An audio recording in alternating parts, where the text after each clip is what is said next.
Welcome everyone to ABL series. We've been looking to get this started for a while. We've got season 7 coming right at you. We've got a best of 3 set today.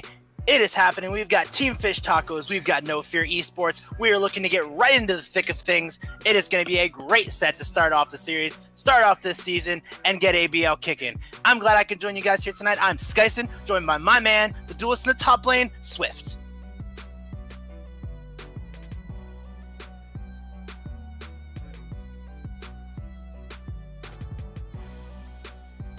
So, hello, I'm back. Mic muted. Don't know how that happened, but hey, it's me, Swift, back at it again, color casting with my boy Skyson. Just doing things, going for draft, talking about the stuff in-game because I literally can't scream as loud as Skyson can half the time. I would vote to find somebody that screams as much as me. All I want to do is scream. It's 83 degrees over here in Ohio. I'm going to burn up while I'm screaming, but it doesn't matter. We'll be getting in draft here pretty soon, looking for some good picks. I know a lot of these names. I've seen a lot of these players play. Looking forward to something real exciting. Yeah, me too. I've been pretty hyped up, at least from like the past season, moving on to this season, with just the increase in like the level as far as rank goes. A lot of teams are able to just improve in the level of league. It's just going to get that much better with these games as it progresses forward. All these teams, some of them are new and some of them have stuck together for such a long time. So I'm pretty hyped up to see how they're able to mesh together and take out a couple of wins in this season. Yeah, I would say I'm not gonna throw any shade in any direction. In my last probably couple of weeks, lots of gold, like kind of gold plat kind of teams. The dynamic is very interesting of teams that have to play. You see a lot more cautious play in the sort of lower ranked, I guess you'd call it, lower ranked type games. You see a lot more cautious play, a lot more people unwilling to make that move that, you know, if it goes wrong, the pieces start crumbling down. And I think at this, you know, caliber of gameplay, you know, you see more of those resolute plays, the plays that happen on a dime and they just kick things off and you know, these chain reaction type plays. I think you'll see it a lot more in games like this, and I'm really excited about it. Yeah, it's like right now, as you said, we have Team Fish Taco and No Fear Esports.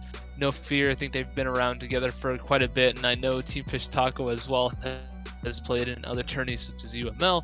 Now they're bringing their talents over here to the ABL, and hopefully they're able to show some of that performance that they've been putting on in other leagues as well. That seems like the rest of the teams are starting to get pro draft, if I'm not mistaken. I think just a few little technical issues, top laner stuff. You already know what it is. Always gotta be the top laner DCing, having some problems. Ah, good. The top laner is already practicing for being AFK. Pretty good. Look what I'm looking forward to. Same, man. Anytime you get 1v1 in the top lane, you gotta throw in the AFK. He's gotta make sure his alt F4 is working. And a quick rundown of these teams right before we head into this pro drafting. We got some things going on. We've got on the side of Team Fish Tacos, who I believe are taking the red side this game. I don't even know. Yeah, it's going to be the red side. We're going to have Azuki in the top lane, Prowl in the jungle, 48 in the mid lane, Piero in the 80 carry role, and Camsterdam on support. And on the side of No Fear Esports, we're going to have actually AFK in the top lane, Griller jungle, Warhog in the mid lane, Justify in the 80 carry, and RE10 in support.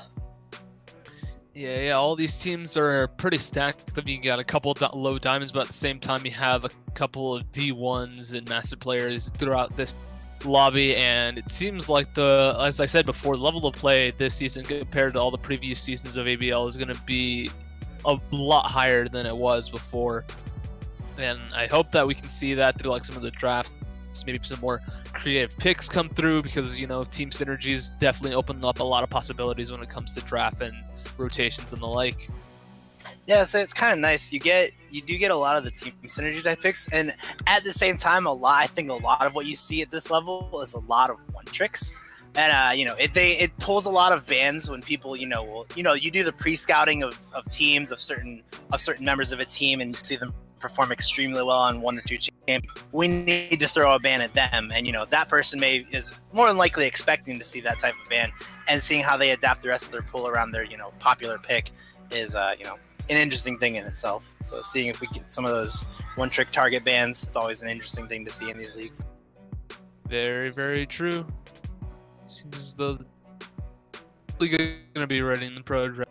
Probably going to take one last couple seconds before we get into this, and then we can start analyzing the draft, see what these teams decide to prioritize. Just go. I guess we can just go over things that we have been seeing in like other competitions like LCS and other leagues and stuff, and like a pretty solid pick. I would be getting in there. What? Yeah, I've heard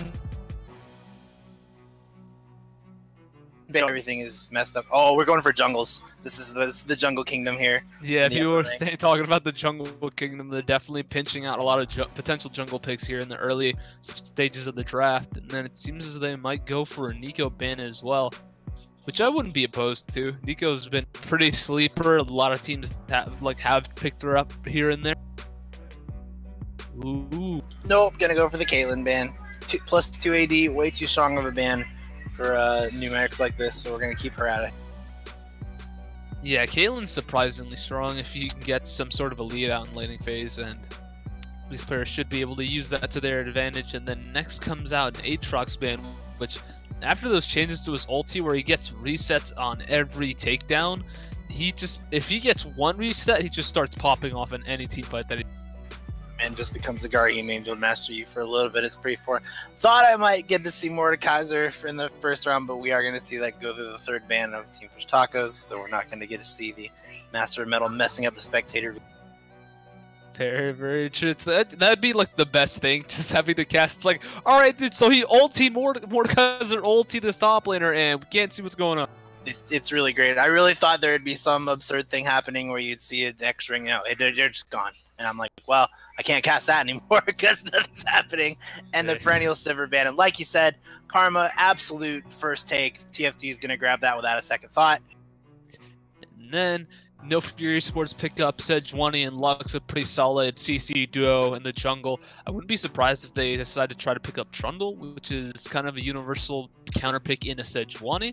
And Lux, over the past couple weeks, has been coming up, and instead of, I guess you want to call it e-girl support, she's definitely had her viability in a lot of different matchups, whether it be support or even mid lane with that Aftershock rune setup. It's been incredibly strong. Yeah, absolutely love Lux. Lux, I've said it probably 3 or 4 times. I'm amazed it took people this long to realize that Lux, has what she has. She has, bar none, the best shield in the entire game. Base value on it, it's better than most champion shields, and it also is an AoE shield. It's absolutely ludicrous over the course of a team fight, and getting, the Ardent type build, the Ardent Fiends, Redemption will just cover a team for safety for the rest of the time. 2-second snare on her Q is ridiculous. She's always had a great kit, and seeing it come into limelight is just too smart now. So we're gonna see that picked up.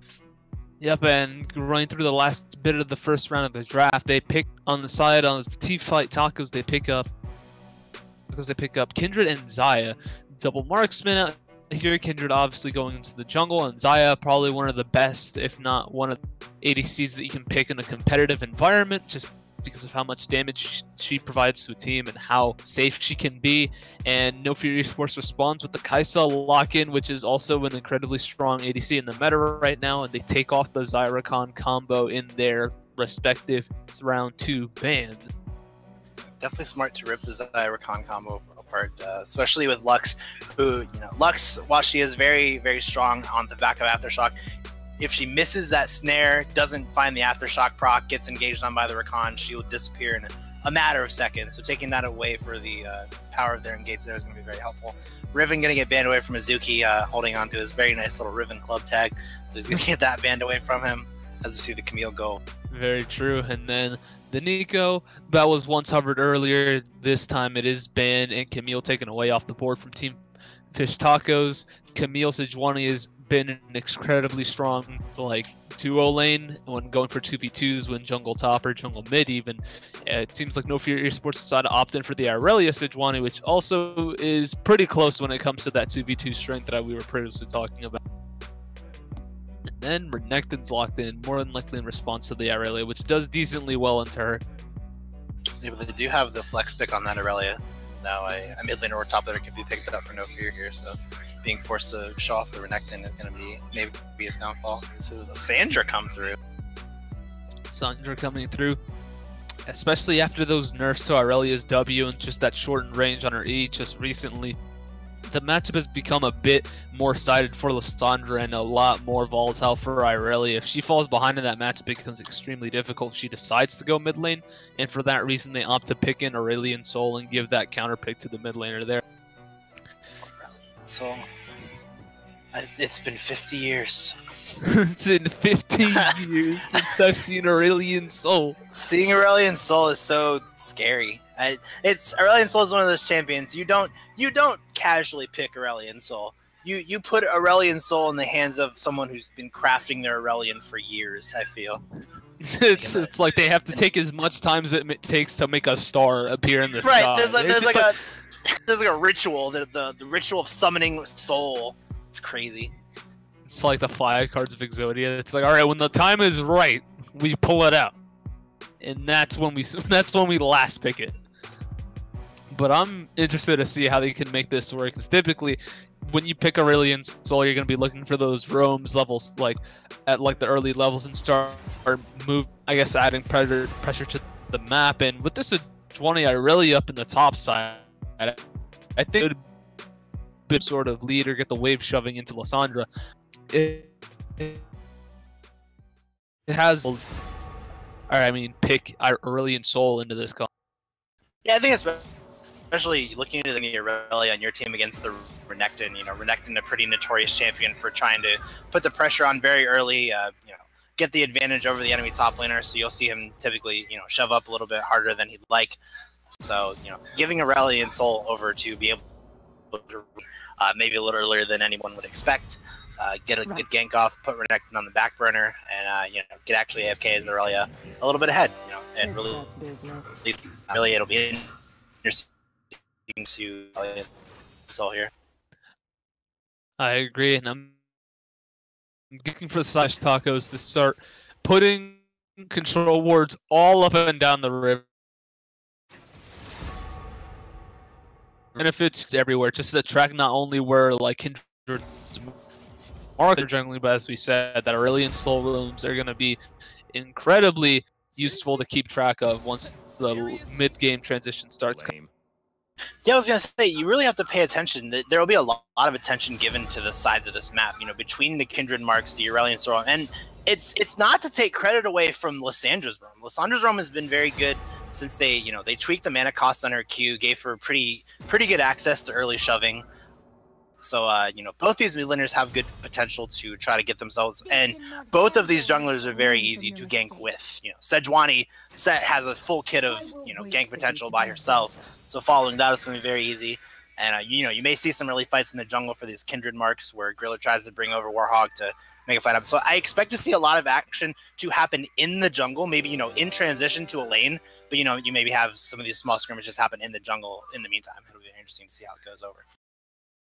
Yeah, if the skirmishes do end up happening in the jungle, I think depending on who it is, I would give it to No Fear eSports, especially with that Irelia Sejuani.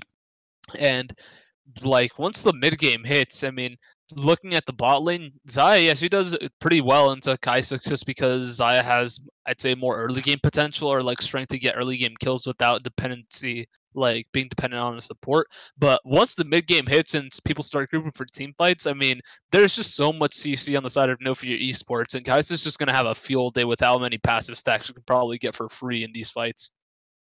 Yeah, I was gonna say the thing that kind of worries me over the course of Team Fish Tacos comms, that they don't.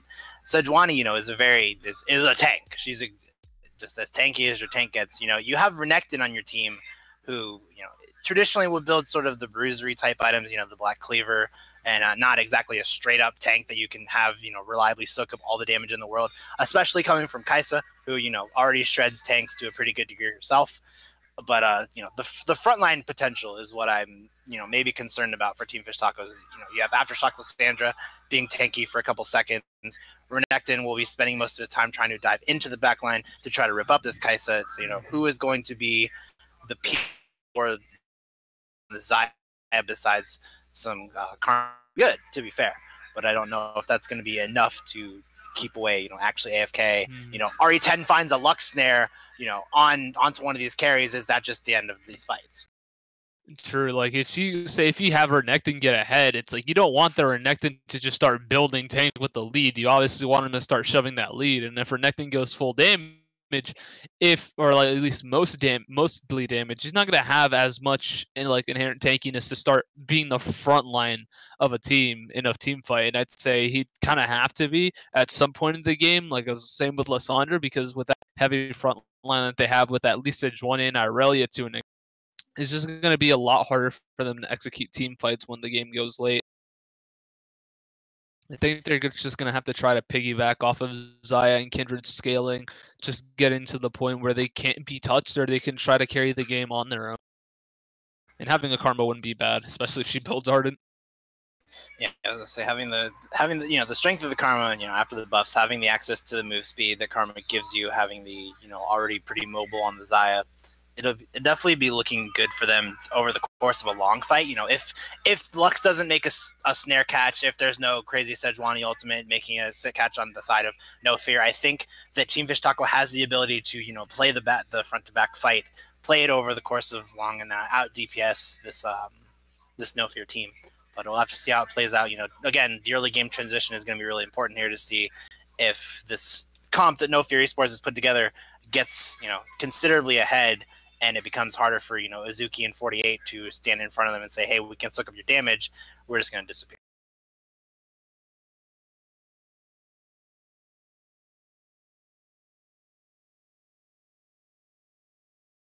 But I think with that being said, I think we are going to take a short break, and then when we come back, we will be getting into game 1. So hang tight. Yep.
dogs, and she has like a service dog that she has with her that goes around campus with her and stuff.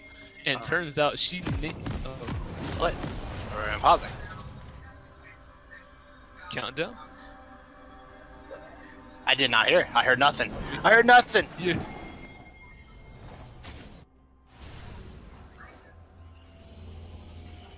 What? Welcome everyone. We've got game 1 for you in ABL series. We've got Team Fish Tacos and No Fear eSports. Has a little bit of technical difficulties. I'm trying to get some audio in there. It's not coming through. Doesn't matter. We're getting onto the Rift, seeing what's going on. I'm gonna hit up the stats team and see what time we're going to. I will catch up with you. Promise.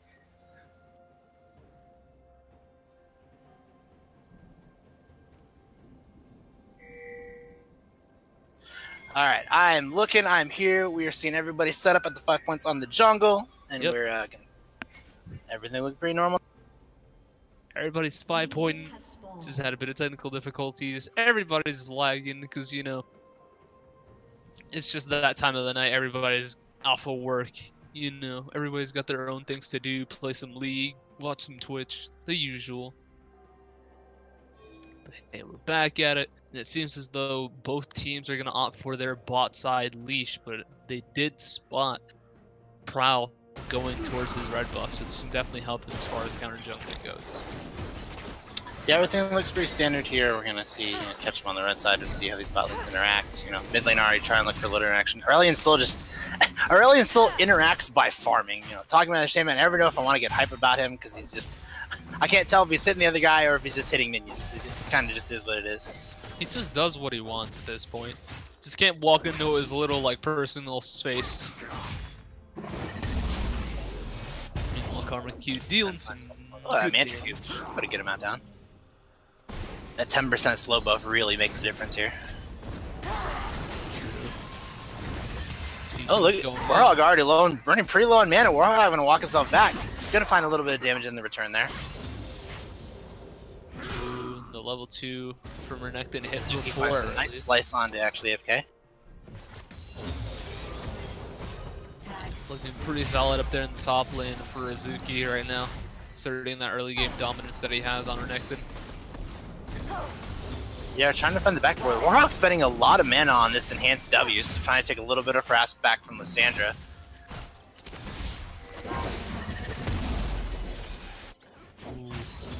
Mantricu's landing, dealing the good damage.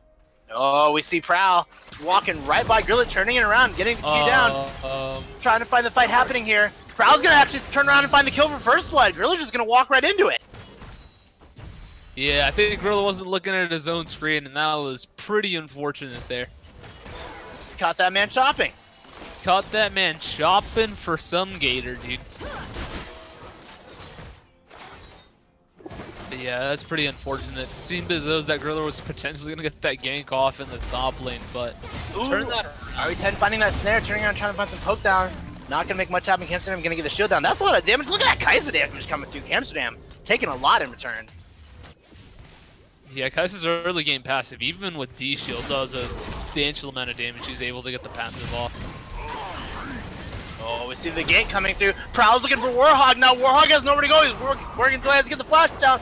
Prowl's going in front of the Hop. Actually finds the kill off the auto attack. He flashes too late, and he's going to find the kill there.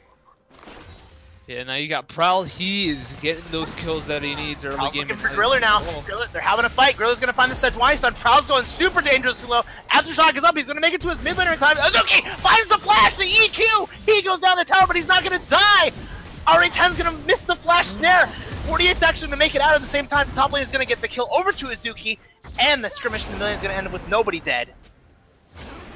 Team Fish Tacos looking really solid right now. They're getting the leads on the people that they need.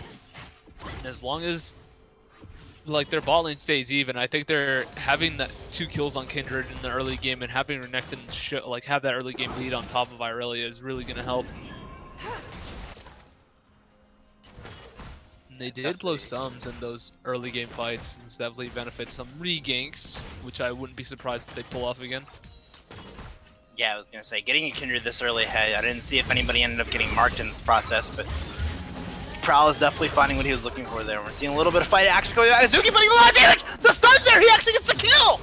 Actually, AFK teleports back into lane just to fall over again. Yeah, that was pretty yikes from him. Azuki came back in with his Tiamat and he baited out actually AFK's W there and just made sure that he didn't waste any of his damage, and that was just enough to full combo him at that point. And that's what I usually see in this matchup between Renekton and Irelia. It's that Irelia is going to have an extremely hard time just even walking up to the lane because Renekton dictates whenever they want to trade. So usually Prowl is just handling the jungle over here on the side of Griller. Actually, AFK has to watch out here. Knows that Prowl is going to drop the ward to get the vision there. Goes for the E-stun, finds the stun. He can't go in on Prowl. Azuki is handing it right there. Yeah, I've fell victim to that play many a times where you just want to get back to lane in the jungle. Oh, Azuki's looking for Warhawk, pops the ultimate, but Griller's hair on the back of it, blasted back by the voice of light. The Sedge 1 is coming because Azuki's locked up, stunned up. The shutdown is going back to actually AFK. Pretty solid. Seems like Azuki bit off a bit too much more than he could chew there. Probably didn't expect Warhawk to be level 6 or not have it up at the very least, and that bit him right in the butt there. 48's gonna look for the Ian and the stun. Warhawk goes down to another Kindred auto attack. Prowl's gonna get on a killing spree now. They're looking for Griller. No, he's gonna walk out of there. Just in time, making sure he's staying fine. But yeah, 3 kills on the Kindred is definitely nothing to scoff at. It seems as though Renekton's going for some early life steal and making sure to that Aurelia's potions aren't really going to matter too much to him in the long run. He can pretty much out-sustain her at any point in the game, and he's going to be out-shoving her for a good portion of that game. Yeah, I would say this is definitely what Prowl is looking for. You know, these Kindred early ganks, this is the pressure this champion loves to put on. Not even having to prioritize these marks, just anybody he puts a mark on now just has to be scared. Already going deep in these items. Warhawk trying to find some damage on a 48. Finds the Q-stun, getting a little bit of good damage off that W. But weaving around, I can't even... What is happening? He's going to die to that. He's dead to the star! But now Prowl's on top and Warhawk has nowhere to go. Doesn't have voice of light. He goes to the tower shot. Prowl is going to find another kill there.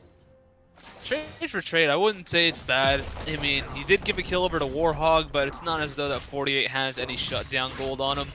Just giving that extra kill on top of Kindred at this point is just so much more beneficial.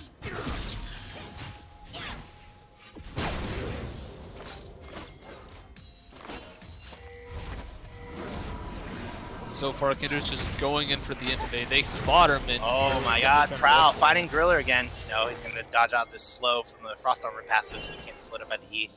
Oh, Azuki hanging out there, sliding in, goes around, goes to the blast cone. Prowl's gonna hop over. Prowl's gonna get away from actually. Easy escape, just making sure that he doesn't get caught out a second time in the same position. Wise plays. Meanwhile, Kindred's sitting on a good bit of stacks. I believe last time I checked she had 3. So if I'm not mistaken, one more and she gets the increased range on her auto attacks, which is certainly beneficial against champions like Lux and Irelia and Sejuani. Yeah, so we've seen so many of these kills get picked up last second by the last second Kindred auto, so having the extra range on that to make it even harder for them to get away is just going to be, you know, even more of a snowball. Prowl's hanging out here in the top lane. Yeah, this wave can get shoved in pretty easily. To get shoved in, I wouldn't be surprised if Prowl decided to hop into the next bush and just wait for Irelia to come in and start. He's not even going to wait, they're just going to look for the tower here. Throws the ultimate. Actually, AFK is looking. Oh, gonna look down for Azuki. Oh my lord, that damage coming through. He can't even reduce it quick enough. Azuki's gonna find the kill on actually AFK there.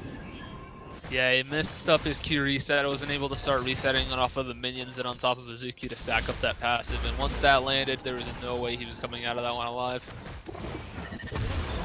Yeah, this is exactly the game the Team Fish Talkers is looking to play. They're looking to get that Renekton snowball. Oh, the roots coming through from the Xayah. Follows into the Karma Tether. Oh, flashes to follow RE10's flash. The Ignite set up. He's trying to go down Amsterdam, rocks the Q. The auto attack, he's going to end up taking that kill. The snare coming down onto Piero. It's going to be good enough for Amsterdam to find that kill. Aurelia's Soul's coming down, though. Warhawk's going to look for the Q stun onto Piero. Dodges it out, but also gets hit by it with the Feathers Fly. Trying to get there. Griller's looking for the stun in the back. The Ignite goes down onto Piero.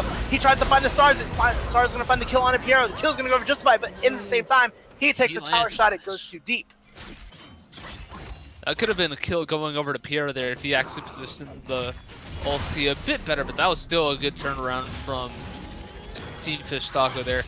Getting those sums out of Justify there, it's just incredibly beneficial. And Warhog, again, not really able to benefit too much off of this roam here. Yeah, this is definitely TFT, and you know, Warhog was not. Warhog did find something off of his roam. He did find the. It was very nice that he found the stun, and Pierre kind of improperly buffered the Featherstorm. He went up for the ultimate, but couldn't move because the stun actually connected before he did the ulti. So he ended up landing back in place, and they collapsed on him. Yeah, pretty unfortunate in that circumstance. But right now, you've got Piero. He's pretty close to finishing Essence Reaver, and that's exactly where you want to be. And then you have Amsterdam sitting on Karma, which is ahead of this Lux. So the shielding's probably going to be stronger, and the damage is certainly going to be greater. And if you want some shielding on anybody, having it on Renekton is definitely going to help, considering how far ahead that him and Kindred are at this point in the game. Yeah, it's like getting Renekton or Kindred. Oh, they're looking for Prowl. Prowl's getting the triangle here, knocked back by the Voice of Light. He's going to get the ultimate down. I don't think he's going to make anything happen. Trying to jump to 48 there. He's actually going to get over the wall, but AFK is going to find him over the top there. Going to get that shutdown call. That is a juicy amount of gold. 48 dodging that Aurelia ultimate. Going to be very nice for him. He's going to survive there. Prowl's going to hand that money right into actually AFK's pocket. Yeah, a bit too much. Didn't respect the fact that he could get easily collapsed on there, but I guess he was hoping to clear that out before anything else happened. Oh, Azuki. Azuki's looking for someone. Gonna get locked up there, stunned by the Aurelia and the Sejuani, so he's not gonna make a find here. A little indecisive, but CC coming in a bit too strong there. Isn't able to just fully commit on the team fight, but so far Team Fish Tacos are in the driver's seat. They've got the leads that they want and the champions that they want at this point in the game. I think as long as they just start methodically taking out objectives one by one, this could easily transition to a mid to late game win for them. Yeah, I'd say this is definitely working out in their favor, and it puts a lot of pressure off of the Team Fish Tacos bot lane. You know, having a little bit of a CS disadvantage is going to be okay for them right now because they can fall back on this jungler top pressure right now.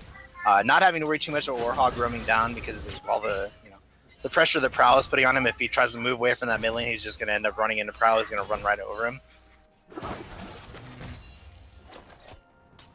So far, just looking at some of the item builds here, it's like you got Justify sitting on that mana immune build on Kaista.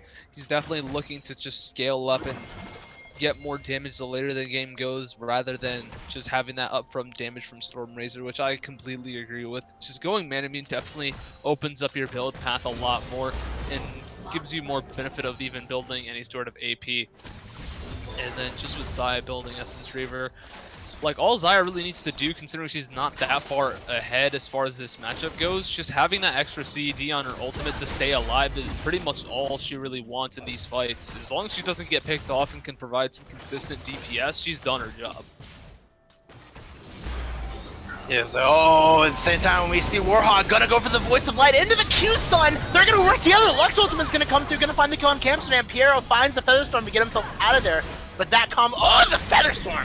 3-man snare, no follow-up's going to be available, but that was a beautiful setup if anyone had been there, but they're going to respond with a Rift Herald in the mid lane. Yeah, they're definitely taking the worthwhile trade here, wanting to get as much pressure mid as possible. They could potentially... Yeah, they're going to get 2 towers here, and I think they might be hunting for a third. We got to see some rotation come out from this team. Actually, AFK is going to look for Azuki here. He's going to... Warhog is sliding in there. Oh, he has to walk away. 48. Nice dodge off from the Lysandra stun. Oh, we're going to see the stun come through on a Prowl. Yeah, they're going to walk him out of there. Just only going to be satisfied with 2 towers. RE10 looking for the snare. Finds the snare on a Piero. Doesn't quite have the full combo available, but he does poke down. Oh, the Sejuani stun on Prowl. Prowl gets locked up into the Aurelia ultimate. Drops the Kindred ultimate. 48's got to get himself out of there. He's going to be next in line. Prowl tries to get a smite down on somebody. Tries to hop over the wall. Looking for the Q over. Finds the Q into the blue buff. They're looking for him, but Justify's on the other side. He's actually going to put that kill in his pocket. Prowl's going to go down.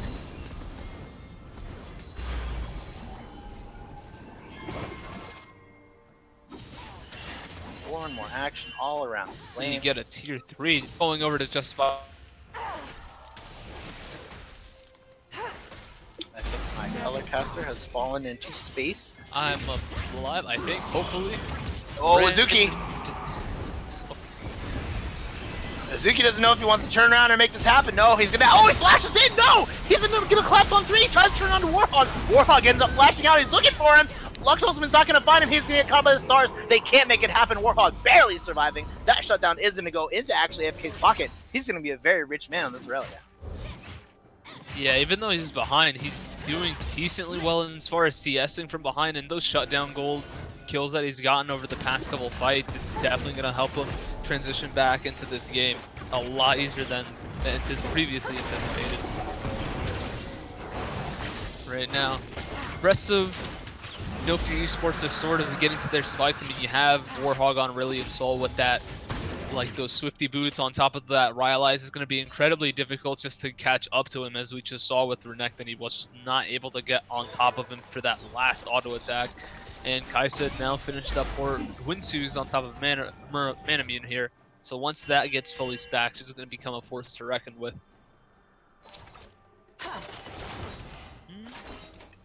That's definitely what they're looking for. You know, just by finding that nice kill on Prowl as he hopped over the jungle, put him a little bit ahead. He's into the 2-item spike on the Kaisa. So he's gonna be a force in these fights. It's not TFT walking away with this just yet. You know, they have to deal now with the fact that actually AFK has come back into the game and Justify has been farming and finding kills. Oh, the Lux ultimate actually gonna get dodged out by the Featherstorm. Gorillaz here on the back. He doesn't have Side ultimate available. Snare's gonna come through. Not gonna find it. Stun on Cansterdam. He's not gonna die here. Prowl's gonna dodge out that Lux Snare and nobody's gonna go down. Just barely so close to landing that Blade Caller onto 2 people there, but just the angle just wasn't far enough in a real insult to Warhog. That damage, just the stars coming through. But there's the teleport. Azuki on top of Warhog now, blasted back by the Voice of Light. They're trying to find there's going to be the Lysandra ultimate. Warhog is going to go down real quick to 48. Only so far you can go, Space Dragon. No mere mortal can escape the power of Lysandra ulti. Especially the Croc right behind you. That's going to be TFT slicing up another tower. Stuck between some ice and a gator. Not somewhere you want to be. Well, Irelia actually up in the top lane, trying to get as much damage onto this tower as possible, punishing the fact that Renek. Oh, 48! There. W snare on RE10. He's got to walk away from there. Aftershock procs. He's actually going to have to walk himself out. Getting some damage there. Azuki still hasn't backed, and I think this quite possibly will be a tower for actually AFK, since Azuki does not have TP here. That certainly is. Would not be surprised. Yeah, no, they're trying to put themselves on the board here. For being down 3 kills and 3 towers, you know, a 3.7k gold deficit isn't the worst they could be in right now. Things are looking as a lot worse, but they're definitely managing between the CS difference on Justify and everything else happening around the map. They're doing what they can to pull back and not turn this into a terrible deficit.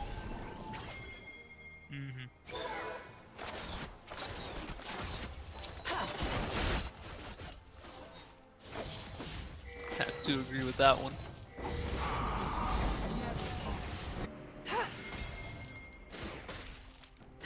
Am I alive? You are alive. Not alive right now is the action across the map. Just seeing some vision getting cleared all around the board. Good sweepers, good setups. You know, nobody wants to get caught out of place in this jungle because there's a lot of catch on both sides. You know, a Lysandra ultimate will spell death. A Sejuani ultimate, a Lux Snare. There's a lot of tripwires for both these teams to get themselves caught on and to start a fight. Yeah, it's just like all that CC that they have on each team, especially with side of No Fear eSports. Having that Irelia and that Sejuani and that Lux stun, they could turn a team fight if someone gets caught out with that. And Irelia finished up her Triforce. That's definitely a big spike for her. Wouldn't be surprised if she starts dealing some major damage in these team fights. And Renekton coming out with that full lifesteal build, opting in for just only a minimal amount of CDR with that. I guess he needs to sustain more throughout the fight rather than just have his CDR. 48 goes to the flash snare, trying to get into RE10. RE10's going to flash away with the Aftershock proc. turning around. Look at that damage from Kaisa! Justify turns it around immediately and blows up 48. Prowl's looking for Justifier now in this quick fight, but that's way more damage than they could expect on this Prowl, and he takes the double kill. It's a pretty solid double kill going over to Prowl. He's definitely going to use that gold. Turnaround Warhog looking for Piero. Gonna knock him back with the Voice of Light. It just that star damage. The Ignite comes through. Does not get the Thunderstorm down in time, and Warhog is gonna find that kill. Warhog picking up another kill, slowly fattening up his pockets. Definitely want that person to be fed on your team if you're No Fear Esports. You want to have that Aurelion Sol affect the map and at least be a threat in the team fights, because just having an Aurelion Sol present in a team fight just forces you to play around his like passive so much more. And it just, especially for somebody like Xayah, you have to be in the position you want to be to side of your feathers and everything. And Aurelion Sol just like negates that. It makes it just 20 times harder than it has to be.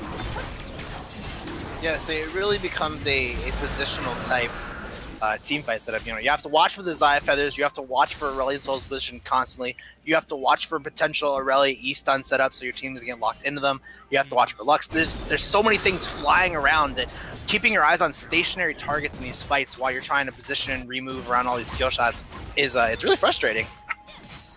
Yeah, I'd have to agree. Finishing up, picking up that Infernal Drake, getting that lead up just so much more slightly. And Infernal Drake's definitely a Drake that you're not going to be complaining of getting for free. Now it seems as though it's just falling back, clearing up their jungle, picking up as much gold as possible, as teams are now getting to their 2-item power spikes, which are definitely beneficial for the ADCs and the mid laners as well. Prowl's looking for RE10, gonna get locked up by the snare though. He's got the rest of his team behind him. He's not too terribly worried about it. Yeah, he's looking fine. He feels alright. Not too much missing here. Sitting on quite a bit of gold there as well. Having that Warriors and having that IE finish is definitely an important power spec out here for the Kindred. He's going to start dealing some major damage, especially with their E, because it does scale off of crit.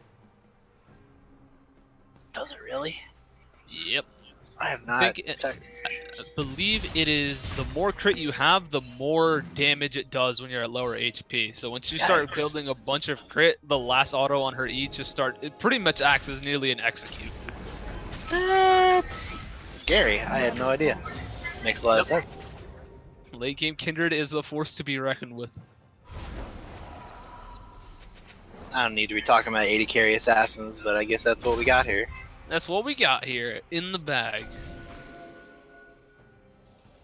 Looking for a little bit more. No Fear is doing a decent job. They're trying to close this gold deficit they're at, sitting at about 3.4 right now. They got to extend a little bit. They've probably back with 1 tower, still sitting at 3 kills down, trying to get some help. Renekton up here. It seems as though he's going for that Shojin, and man, oh man, I tell you, Shojin on Renekton is so insane.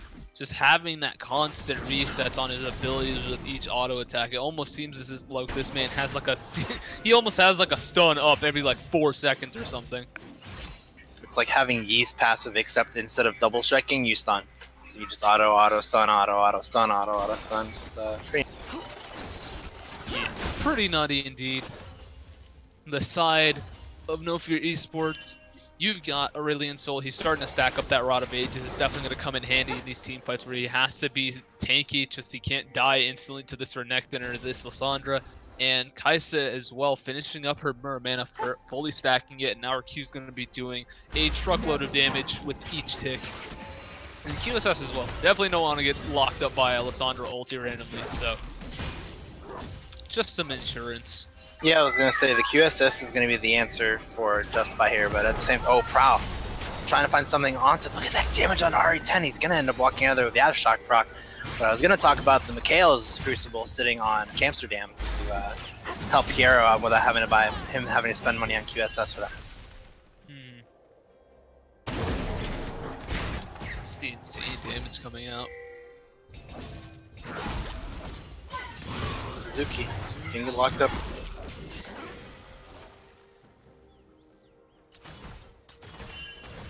Seems though just having a Zuki up in the top lane, in the bot lane, might be about that. Just keeping Irelia there, making sure she's not a threat in team fights, because Renekton knows that he can pretty much 1v1 actually AFK if he wants to. The item lead is pretty big even at this point. Like, he's up 60 farm, and on top of the kills that he already has.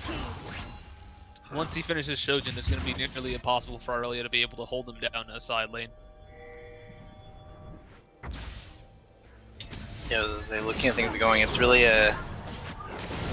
you see the cautiousness come out. Nobody really wants to be in a position where they can get caught. Clearing vision is a group effort at this point. You can't let one member, even with RE10, getting found out by Prowl, he has his team right there on his back. But at the same time, we're going to see any opening that's going to be taken here by TFT. They're going to look for this bot lane tower. Going to end up taking that, pushing that tower lead a little bit further. Stun coming out on Prowl, but obviously actually AFK cannot go in on that as much as he really wants to. There's just way too much damage in CC on the side of Team Fish Talker right now. So Azuki pops the ultimate. I don't know, this is where he wants to be. The whole of No Fear is on his back right now. Quite possibly. It seems that they're just going to set up for this drag. Yeah, they're going to tear this down real quick between Kite's passive. PR can't even get in there. They're going to find the Mountain Drake. Double Mountain Drake. Oh, here comes Azuki looking for a fight here. Someone's going to break over. 48's on the back. Finds the flash stun. It's going to find 3 there. They're trying to find the flash there. When it comes back down, everybody on the side of No Fear is going to get back out. Actually, MK's trying to get a kill down. He can't get one down. And at the same time, we're seeing Prowl sitting in the Kindred ult. Going to go down from the running soul stars. Look at the Kai's ultimate. Going to slide over on the side, and that is going to be the pickup. No Fear eSports is going to blow away Team Fish Taco in that fight. That is not the engage they were looking for. Yeah, that was a pretty hard overcommit from the side of Team Fish Taco there. They went in way too hard considering that Renekton did have ulti, as we call that. He wasted it up in the bot lane before that fight even started. Zaya used their ulti offensively instead of actually negating some of the damage that killed her, which was like that Aurelion Soul ultimate damage, which was pretty massive. And then even Aurelion just getting the stun to the back line, if you can isolate anyone from their team, as we said, they don't have a front line really. The only front line is Renekton. The only defensive item I'd say is maybe Death's Dance or even Shojin. So if anybody gets on top of them, they can get melted pretty easily. That's exactly what happened there. That was one of the problems I talked about in the beginning. You have this Sejuani on the side of No Fear. You can handle a Lissandra flash W 3-man snare. You can deal with that at the start of a fight and not have anybody explode. You have the aftershocks, you have the tank use their own soul. At the same time, Warhog finding those stuns, Lux found a snare in the back of that fight. Actually, AFK sliding and getting the 2-man Aurelia stun into the ultimate for that giant slow. It picked Prowl off on the side. That's what they did. They had to remove Kindred from that team fight, and that's what you did. You saw Prowl on the bottom end of that screen with 3 people surrounding him, blew out that Kindred ultimate. There was nowhere for him to go. Yeah, just having to pick someone off and isolate them is the only way that they can win out this team fight. Once they were out of the way, there was no survival chance for the rest of the team. Zaya used her ultimate to get in there. Renekton didn't have his ultimate to buff him up, and Lissandra already used Aftershock at the start of the fight with Flash just to get some sort of engage there. So it was pretty much one and done if they couldn't kill them at that very instant. And because of that, you have No Fear eSports coming back into this game, which had what it seemed to be Team Fish Taco's name written all over it. Now you have Kaisa confidently sitting at 3 items with a QSS, definitely ahead of this Zaya at this point, as far as items and DPS, I would say. And the towers are just going to start ramping up.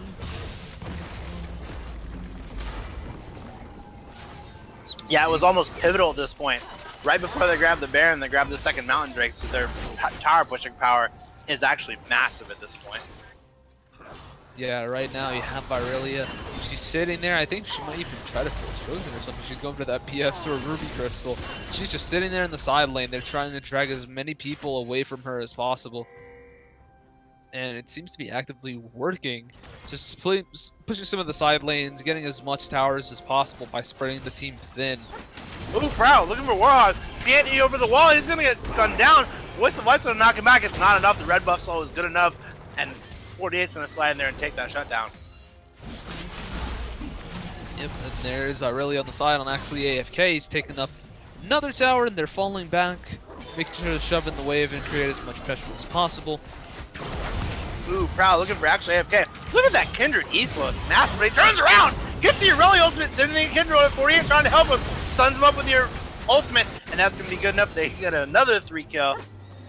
Turns around, Amsterdam's going to put the money in his pocket. Actually, AFK is going to go.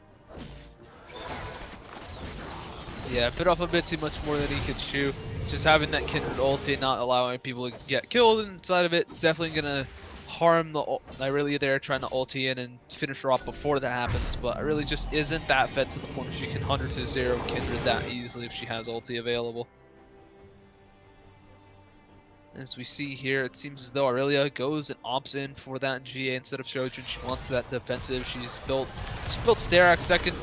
She's probably going to build that Tiamat and Ruby Crystal into a Titanic, my assumption that would be. And now you have Kaisa. She is finished her 4th item. She decided to get Mercurial Scimitar. Not a bad item. You already have QSS. Might as well pick up the Lifesteal to go alongside with it. And now she's going to start dealing an insane amount of damage. She's going to be able to survive in a team fight because she does have magic resist and that QSS for the Lysandra and Karma. So now it's all a matter of just finding the right engage with either Irelia and Solar Surge wanting to get this team fight started. Yeah, this really has to be on Proud to make this damage really come through on this team, because at this point, Justify is both very high DPS and incredibly mobile. You can see him just ult across these fights, you know, at the moment's notice. Anybody that thinks they blocked him down, he'll just ult to the other side of the map, and then you have to completely pick a new target for the fight. Yeah, it's now they've pretty much got their Team Fish Tacos are having to, I guess, resign their control over the dragon, as No Fear eSports is just able to easily take them off, and Kindred's mark stacking has just been stalled out at this point. She can't just walk into their jungle anymore to get stacks or even pick off people as often as she could in the early game. Blast comes over the wall. Circling around here. As though they're focusing on shoving in the ball wave before Baron comes up, but they do recognize that it is indeed coming up in about a minute. Both top laners and Lysandra now having TP available. Definitely going to be something to work with if they can send somebody in the bot lane and start shoving out waves and potentially force an engage, not knowing TPs are available. Definitely turn a team fight. I would say it's important to note at this point the Warhawk does have Ignite, not the Teleport, so they don't have the 2-for-2 match. So they want to ideally send Irelia down to be the one running interference here. So, sitting back, most of them backing, probably getting a few more wards or items that they can pick up in the meantime. So Juana just getting an extra bit of tankiness. She has her Gargoyle Stoneplate. Almost forgot that item. Barely see it anymore. That Gargoyle Stoneplate is definitely going to help her become that front line that they need, as she is the sole tank of their team, not counting Irelia, which in reality is kind of tanky with that Sterak, but not as much as you'd probably hope. Oh, that BS sword became a Guri name, was not a Shojin. Disappointed. Yeah. Whoa! Actually AFK running right into Prowl. Look at that Irelia ultimate, going to clean right through. They're looking for actually AFK. Amsterdam's going to go down. And that was an easy pickoff for this team, and they're going to turn right on the Baron. That is not when you want to die. Yeah, it's just caught out that easily, and now probably doesn't have flash. He can't just flash in and potentially steal this. Ooh, oh, actually AFK looks over, picks off Prowl immediately, takes the Baron, looks for him next. Featherstorm going down. Oh, Piero, look at the damage! Turns it around, gets the kill on the Warhawk. They're actually going to maybe turn this around into a kill. Griller's by himself in the core of this. Actually AFK is on the back, trying to get himself out of there, pops up from the Guardian Angel. He's going to walk away, trying to preserve the last Baron buff. That was an incredible Featherstorm and Blade Caller ripped right through Warhawk before he can get anything to turn around. And a nice turn from Team Fish Tacos. Yeah, they were able to pick up a lot from that fight, which almost seemed to be lost, but a lot of No Fear eSports just lined up perfectly for Piero's Featherstorm right there. They pretty much played into the one thing that you shouldn't do against the Xayah, and that's just chase her down and line up right in front of her. And that pretty much spelled the doom for Warhawk. Like, he flashed in trying to finish her off right then and there, and that was the last thing he probably wanted to do. All that damage just straight onto him, and nobody else was on top of her, just allowing her to free hit the rest of the back line. Even though Kaisa's like ahead, she's got a bunch of items. Xayah is no joke when it comes to late game team fights if you leave her alone. Yeah, I would say the longer you go ignoring, she kind of has that. She has that twitch factor. You get all the upfront damage of a regular AD carry, but after the residual parts of the fight, when everyone's still looking for those last little auto attacks, you still have to watch the feathers because they're gonna come through and rip through for the rest of that fight, and it's just that extra bit of burst at the end. And for all the stats that Justify and Warhawk have built, none of them are armor. So once they ate that full feather storm and then ripped through with the blade crawler with maybe 3 or 4 or 5 feathers, it definitely spelled death for them. Yeah, surprisingly no armor. He opted to go for a Banshee's Veil over Zhonya's, and I'm no mid laner, so I wouldn't know specifically as to why, but if I see a Fed, Kindred, Renekton, and a Zaya that can still deal damage, I'm probably going to opt for the Zhonya's, but that's just me. Typically. But right now we're just seeing No Fear eSports grouping up together with the last few people that they have there, and it seems as though T-Fish Tacos are pinging that they are aware that Elder Dragon is going to be coming up soon, and just taking that off the board and not allowing No Fear eSports to take that for free. Definitely going to be something they're going to be looking for. Just that. Yeah, No Fear's going to walk it up with No Fear. Azuki's in the back now. He's just kind of relaxing. He's not all tapped, but they're looking for it. Yeah, even if he wants to flank, he can potentially get caught, spotted out here. Yeah, I'd say he's got to be really careful here. He's coming around. This is going to be something. Azuki's just hanging around the back. There's 48 looking for something. Gets stunned up by the Aurelia E. They're turning on to Azuki right now. Azuki has to go somewhere. Turn around to the Lux there. Pierre's going to get that McHale off him. There's the Aurelia, but it's not going to find anybody. Sejuani Ultimate's going to find 48. He's going to get locked up. Has the Hourglass. He has the ult himself here. He has nowhere to go. He's actually going to get stunned up. Goes to the first two. Renekton coming over from the back. Pierre, look at that damage. Gets the damage to on the Kriller. And Camzov's going to find the kill. Chromosom's actually alive. Actually, AFK's going to find a 2-man stun. Not going to be able to turn on Prowl's damage is coming out like crazy. Azuki's going to pick it up in the back. They can't get the kill on the Justify.